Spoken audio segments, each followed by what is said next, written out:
Hello, welcome to Literacy Waggle, and this week we're looking at the teaching essentials.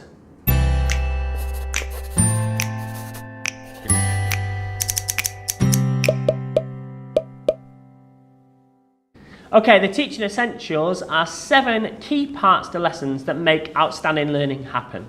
These are key aspects that if you're observing or as a teacher you should be looking to incorporate into lessons or your units of work to ensure that children have the best opportunity to learn and develop. So here are the 7 teaching essentials.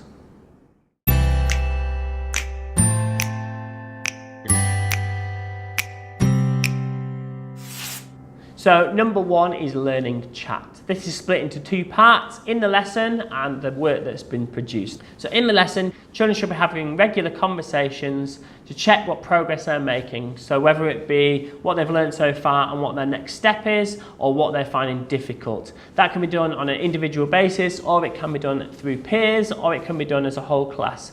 But regular moments should be taken during those lessons to make sure the children have an opportunity to share what they're learning and what they're finding difficult and what they need to do next. And in the same way, that should be reflected in their books. In the books, the children should have an opportunity to discuss what they found difficult, what they need to do next, and what they've been successful at. And that can be either done through written feedback or verbal feedback. There's a lot of schools that are trying lots of ways of feeding back on the work that children are producing in books. But at the same time, the philosophy is that children should be able to have conversations about what they've found difficult and what they've been successful at and what they need to do next to improve. Okay, number 2 of our teaching essentials is resources for learning. So resources for learning can be split into 4 categories. The first resource that children can use in lessons is, of course, adults, whether that be teaching assistants, learning support, or just your teacher. Those 3 people are the most important aspect of the resources. The children can ask for information, they can ask for support, and teachers and TAs can facilitate a whole manner of different activities. The second most important resource in the classroom is, I believe, is digital resources. Digital resources and devices can allow children to access a whole variety of applications, information and content that they've never been able to access before. It can bring lessons to life, but also it helps develop children's digital literacy as well. Another aspect of classroom resources is obviously the layout. Layout is really important, and I like to think about classroom layout as a bit like a woodwork shop or a kitchen in a restaurant. You have different areas for different purposes.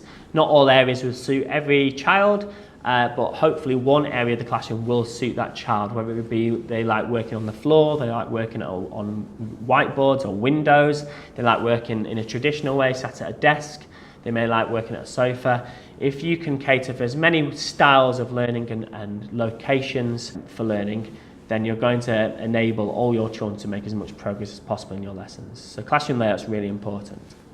And the other 2 important aspects for resources are displays and your day-to-day planning resources. Displays are a great way for children to visualise new learning, new content and celebrate successes, but they can also access displays for information, for new parts of learning. It's a great way for children, particularly visual learners, to help support their learning. Okay, number 3 of our teaching essentials is real life. All lessons and all units should always link to real life application. It gives children an understanding of why their learning is relevant, why is it purposeful, how is it going to help them in the future. So all lessons or all content that you're teaching should have a link to some form of real life application, whether it be through problem solving, whether it be through real life hooks and engagement. All lessons should try as best as they can to link to real life situations. Teaching essential number 5 is developing learning behaviours. Through every lesson, there should always be a focus on what type of learning behaviour they are working on, whether it be taking a risk, whether it be critical thinking, whether it be working as a team. The children need to develop learning skills, how to be independent, how to work as a team.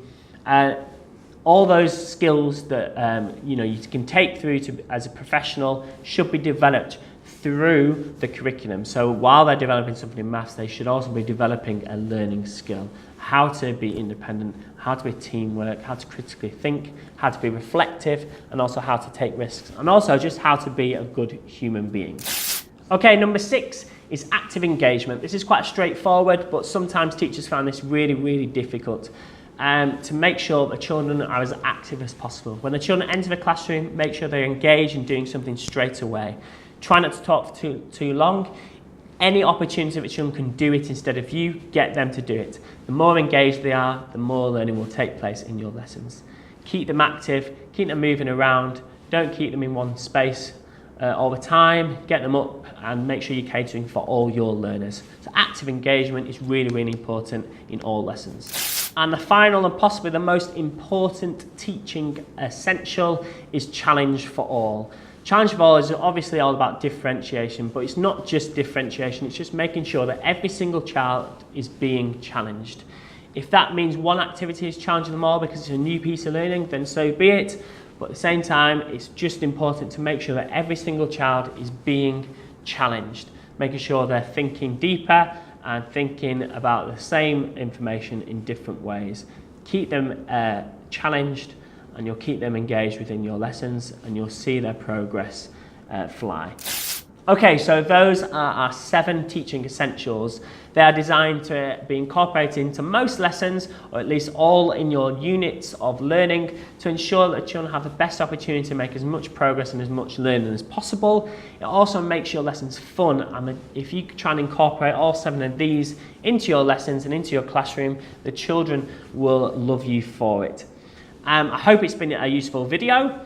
Please follow us and subscribe to our YouTube channel, which will appear here, and also follow us on social media, where we share lots and lots of teaching ideas via our blog and also our vlog.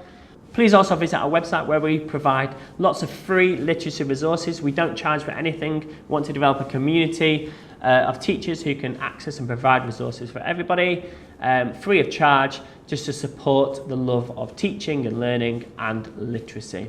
I hope, again, this video has been useful. Have a good day.